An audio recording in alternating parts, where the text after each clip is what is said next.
Good morning, everybody. Mike Vacchi, Princetontrader here from Mr. Topstep with your Tuesday morning pre-market webcast. Well, another strong day in the market yesterday. We opened up and traded up to about 1256, and then right back down and did basically a 20 handle rule. I mean, we a lot of talk about the 10 handle rule, but with the volatility lately, you know, there's been 20 handle rules. We went right down to 1236 and moved right back up to 1256. So if you're day trading this market, this volatility, you know, it's a great time to do it. I was talking to Yubi last night, and you know, basically we were both just saying how the volatility is making for some great intraday swings, and the people in the chat have been fortunate enough to catch a lot of those swings and enjoy it while it lasts, because you know, we'll be sitting here in 6 or 7 months trading a 3 to 5 handle daily range. You know, just going completely bonkers, wondering where all the volatility went. So, you know, you got to trade, you got to make hay while the sun shines, and right now for people that are trading the mini every day, the sun is absolutely shining on us up and down. So we went back up to test 1256. Then late in the day we pulled back to test the 9-day pivot down at around 12. It was 1251 yesterday, and made new highs on the close. And then in the after hours popped up as high as 1264. We pulled off the 1264 to trade down to the daily pivot at 1249.5, and we are currently trading 1262. So that 1264 level that we put in last night, that's acting as resistance this morning. We tested it at 4 in the morning off of the Europe Open, and we're up there testing it right now. So let's talk about the daily chart for a minute, because right now on the daily, the ES has put in a higher low at 1208.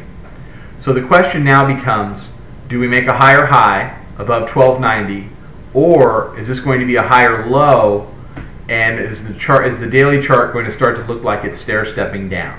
So the next few days on the daily chart are pretty critical. Can we can we keep stair-stepping up off of 1208, and we can pull back to make a higher low above 1208 and move higher, but it would be a lot cleaner if we would do it now. So keep an eye on that daily chart to see if we can make that higher high above 1290. If we do that, my suspicion is you're going to see some fresh money coming into the market. If we begin to fail and stair-step down, we're gonna be in a situation where rallies are going to be sold. But you know, the bottom line is, you know, these are nice thoughts at 7 o'clock in the morning. But the reality is, intraday, you've got to trade what you see without bias, whether it's up or down, and you know, zoom back at night and look at those dailies. But you know, to the extent you can go into your trading every day without a bias, you'll be much better off for it. Let's do support and resistance. Okay, current trade 1262. So up above that I've got 1264, 1272, 1278, 1283, and then the 1027 high, which is 1289.25. On the downside, 1253 half, 1251.66, which is your 9-day pivot, 1249.58 daily pivot, and then the 1242, 1243 area is the 3-day and 20-day pivots. They're both coming together there in a support zone. Then 1234, 1228, 1220, 1213, and 1208. So everybody have a great day trading today. Mike Vacchi, Princetontrader for Mr. Topstep. I will see everybody tomorrow morning. Have a good one.